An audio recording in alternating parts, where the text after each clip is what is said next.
Philosopher, all-round know-it-all. I am being ironic.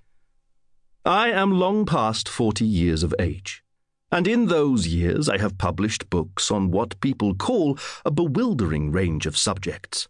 Then, how easily are people bewildered? Frankly, hardly anyone has read them. I have no title, no great position. I have been a member of Parliament, a legal adviser to the Crown, even risen to the post of Solicitor General. But still I spend more money than I earn. I even went once, briefly, to debtor's prison. I am not Baron this or the Earl of that. I have no children, and no likelihood of ever acquiring any.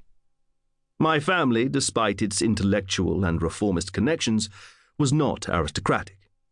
I was raised by a father who loyally served old Queen Elizabeth as the Lord Keeper of the Great Seal, and died with nothing, and a mother who was in contact with some of the greatest minds of the age, but could not feed her servants.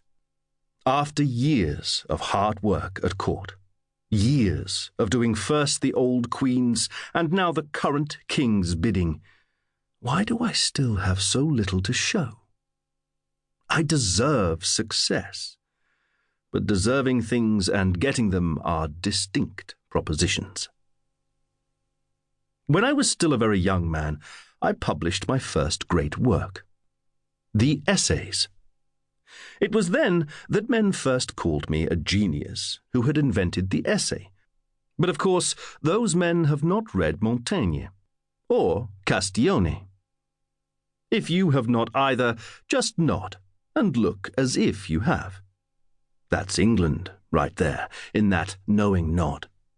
Then, in my advancement of learning, I suggested that philosophy might be separated from theology, that human beings might have things in their lives that are not explained by God. They could have burned me at the stake for that suggestion.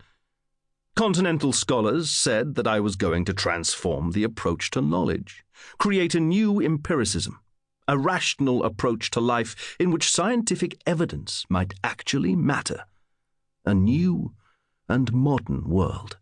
I was going to be the great philosopher of our age, those scholars said. All of which stands to prove one thing. People talk the most awful shit. After all this time, I have no money and not enough power. I remain an outsider. But suddenly, something has changed. King James called me to Theobald's, his favourite palace. And so that was how, one pale, misty morning, I rode the 2 hours north from London.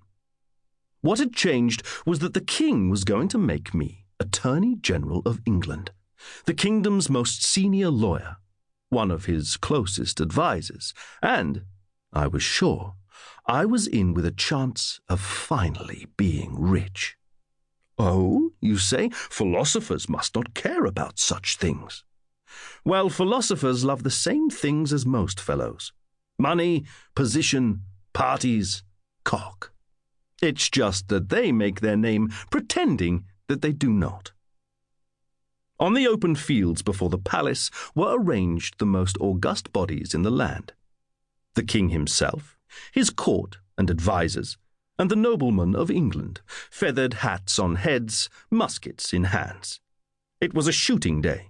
The air shivered with the sound of guns just discharged. Smoke sifted. Birds had fallen from the air, and dogs were running off into woodland scrub, snuffling for avian corpses.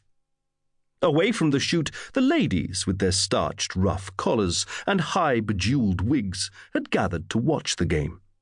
Some wore gloves and carried small pearl-handled pistols. Others glugged down wine, though it was not yet 11 o'clock. This is the way of the court. Around this coterie, the court dwarves sat patiently, and buffoons performed, all of them waiting for the inevitable pinches and punches that would come as their mistresses became soused. An ice-pick voice rose on my approach, clear and aristocratic.